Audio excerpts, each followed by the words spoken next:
Hello everyone. तो आज हम डिस्कस करेंगे एम्ब्रियोलॉजी का नेक्स्ट सब topic that is structure of spermatozoa.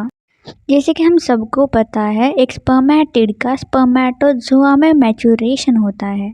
तो हम पॉइंट वाइज देखते हैं। सबसे पहले head of spermatozoa.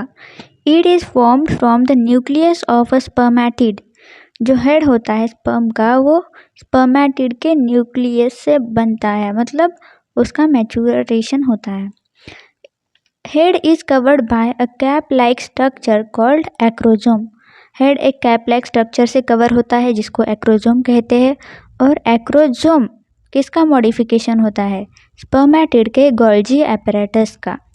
Head is oval in shape and it consists of chromatin that is extremely condensed form of DNA। तो अब हम डायग्राम देखते हैं। तो मैंने डायग्राम में मेंशन किया head is the modification of nucleus of spermatid and it is covered by a cap like structure called acrosome which is formed from the Golgi apparatus of a spermatid and head is oval in shape, right? अब हम next point देखते हैं that is neck of spermatozoa. तो नेक narrow होती है and it contains funnel shaped basal body and spherical centriole। Neck is narrow in shape और उसमें basal body और एक स्फेरिकल सेंट्रियोल होता है। Neck is also called as connecting piece. इसको कनेक्टिंग पीस कहा जाता है। क्यों? It connects head with the rest of the spermatozoa, क्योंकि ये स्पर्म की हेड को रेस्ट ऑफ द बॉडी से कनेक्ट करता है।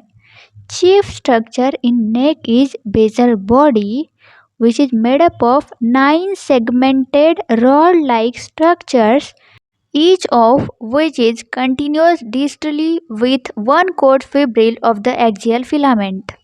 क्या बोला जा रहा है? Chief structure in neck basal body है जो कि 9 सेगमेंटेड रॉड लाइक स्ट्रक्चर से बनी हुई होती है और जो एक्सियल फिलामेंट से कंटिन्यू होती है। अब हम इसी चीज़ को डायग्रामेटिकली समझते हैं।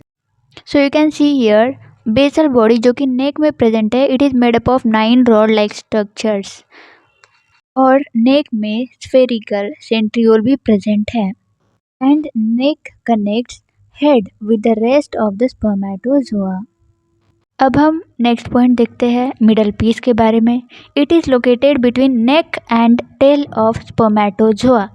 ये तो इजी है, नेक एंड टेल के बीच में मिडल पीस लोकेटेड होता है।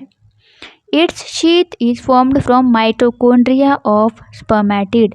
स्पर्मेटिड के माइटोकॉन्ड्रिया से इसकी शीथ बनी होती है। Axial filament begins in the neck passes through the middle piece. जो एक्सियल फिलामेंट नेक से बिगिन होती है वो मिडल पीस के थ्रू पास होकर टेल में एंटर करती है। The point where the middle piece joints the tail, the axial filament passes through a ring like structure called annulus। आप डायग्राम में देख सकते हैं जैसे कि मैंने मेंशन किया मिडल पीस और टेल के बीच में एक टर्मिनल डिस्क और एनुलस है, राइट? ये जॉइन करता है मिड पीस और टेल को, वहाँ से ही एक्सियल फिलामेंट पास होती है। अब हम देखते हैं next point that is the tail of spermatozoa. It is the terminal part of the spermatozoa. ये टर्मिनल पार्ट है, ये तो कॉमन पॉइंट है। It is also called as principal piece. It is 10 times longer than the middle piece. ये middle piece से 10 times longer होता है। Most of the part of the axial filament passes through the tail. Axial filament का most of the part tail से pass होता है क्योंकि obviously tail is the longer part of sperm. तो आज के लिए बस इतना ही। हम नेक्स्ट वीडियो में नेक्स्ट टॉपिक के बारे में डिस्कस करेंगे। बाय।